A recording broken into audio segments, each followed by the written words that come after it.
इसने कहा राम जी काम की चर्चा कर रहे हैं। बोले संसार का कोई कितना भी विषयी प्राणी क्यों ना हो, जब किसी के चरणों में बैठ जाए, महापुरुष के चरणों में, तो उसकी प्रशंसा होने लगे। अब ये सुधर गए हैं, अब ये ठीक हो गए हैं। पहले का जीवन जो भी रहा, कितना भी दुष्ट क्यों ना हो, लेकिन जब महापुरुषों के चरणों में बैठ जाए, कहीं अब सुधर गए हैं। मानो आज कामदेव मां जानकी के चरणों में बैठा हुआ है, मां के चरणों में प्रणिपात कर रहा है, बारंबार वंदन कर रहा है। ये 3 प्रकार के आभूषण क्या है? कंकन, किंकिन और नूपुर।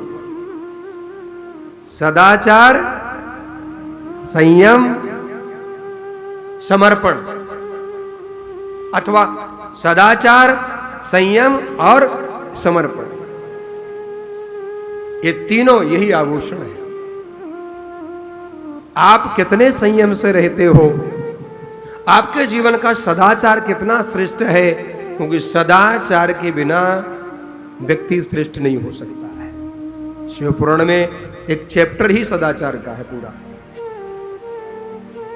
सदाचार जीवन को श्रेष्ठ बनाता है, और समर्पण भक्ति का सबसे बड़ा सूत्र है। मंदिर जाते वर्षों बीत गए, तीर्थ यात्रा करते वर्षों बीत गए, और समर्पण नहीं हुआ तो आपकी भक्ति अधूरी है। क्योंकि भक्ति के 3 सूत्र हैं। पहला, प्रारंभ होगी विश्वास, भगवान पर विश्वास होगा तो भक्ति करोगे, अब नहीं होगा तो नहीं करोगे। जैसे आज के दुष्ट मलेच्छ यवन तो विरोध करते ही है, लेकिन हमारे यहां भी कुछ पैदा होकर वो भी मलेच्छ से कम नहीं है। उनकी विचारधारा देखो, जैसा व्यक्ति सुनेगा, जैसा व्यक्ति देखेगा, वैसे ही विचार उसके बनेंगे। बनेंगे कि नहीं? और फिर जैसा खाए। अभी अयोध्या में राम मंदिर बने 1 वर्ष हुआ है, और उसको समाप्त करने के लिए षड्यंत्र बड़ी जोरों से चालू हो गए। अभी एक पकड़ा गया है आतंकवादी, फैजाबाद के पास का था, वो फरीदाबाद आया, बड़ी बड़ी ऐसे हथियार खरीद रहा था कि राम मंदिर को उड़ाने के लिए। सोचिए क्यों? क्योंकि इनके मूल जगह पर आक्रमण नहीं हो रहा है, इनकी जड़ अभी खत्म नहीं हो रही है। इनको एक चीज पढ़ाई जाती है, हनुमान जी की पूजा, शंकर जी की पूजा, राम की पूजा, मंदिर में जो पूजा हो रही है ये गलत है। इस्लाम के लोग कहते हैं ये पूजा करने वाले काफिर, इनको मार देना ही श्रेष्ठ है। ये सिखाया जाता। कहां? मदरसा में। उस पर अभी प्रहार नहीं हो रहा है। अंग्रेजों की बनाई गई व्यवस्था, गुलामी के बनाए गए सारे कानून अभी ध्वस्त नहीं हो पाए, वो सब मिटने चाहिए। गुलामी के जितने नामो निशान सब मिटने चाहिए। एक मानसिक गुलामी भी होती है, मानसिक गुलामी। किसी ने कहा नाम बदलने से क्या मिलेगा? कहने वाले कौन है? कौन है? कहने के हिंदू बोल रहा है।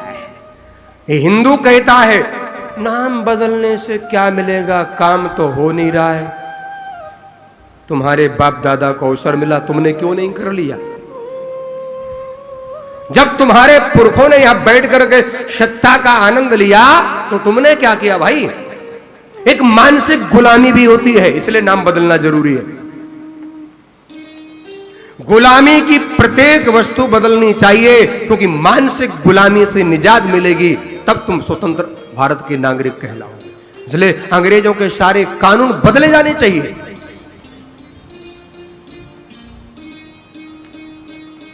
पश्चिम बंगाल चले जाओ, टीएमसी ममता जी कहती हैं कि बांग्लादेश और रोहिंग्याओं को हाथ मत लगाना। अपनी पुलिस से कहती है, खुला कहती है कि बांग्लादेशी और रोहिंग्या मुसलमान को हाथ मत लगा देना। पुलिस से अपने डीजीपी को ऑर्डर देती है वो। और सेंटर में बैठी सरकार, जिसे हम हिंदुत्ववादी मानते हैं, यदि हिंदुत्व पर बोलने वालों के लिए वो नहीं कहती अपने अधिकारियों से कि इन पर हाथ मत लगाना, अभी भी नहीं बोल पा रही है कि जो हिंदुत्व का प्रचार करने वाले लोग हैं, कम से कम सेंटर की सरकार को घोषणा करनी चाहिए कि ऐसे लोगों पर पुलिस हाथ न डाले।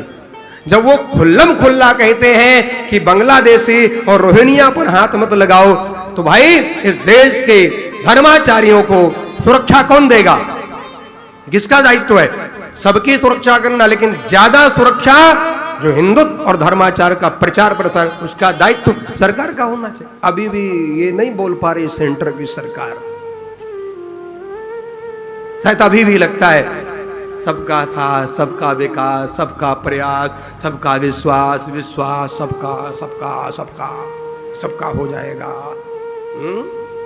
0.1% नहीं मिलता, 0.1% नहीं मिलता। आंकड़ा उठाओ और भूल जाओगे तो पछताओगे। अभी गुजरात में उपचुनाव हुआ है, एक सीट हार गए आप। हिंदुओं का साथ दो, क्योंकि हिंदू बहुत प्रताड़ित हुआ है, बहुत प्रताड़ित हुआ है, बहुत सताया गया है हिंदुओं को। ध्यान देना। तो राम मंदिर उड़ाने की साजिश में एक व्यक्ति पकड़ा गया फरीदाबाद से, अभी पकड़ा गया, लेटेस्ट। और विचार करिए विदेशों से फंडिंग कितनी आ जाती है, सोचिए जरा। एक वर्ष उनके यहां 14 साल का बालक कहता है सत्ता बदलने दो, हम मंदिर उड़ा देंगे। ये जिहादी मानसिकता मदरसे से आ रही है, वो बंद नहीं हो पा रही अब तक।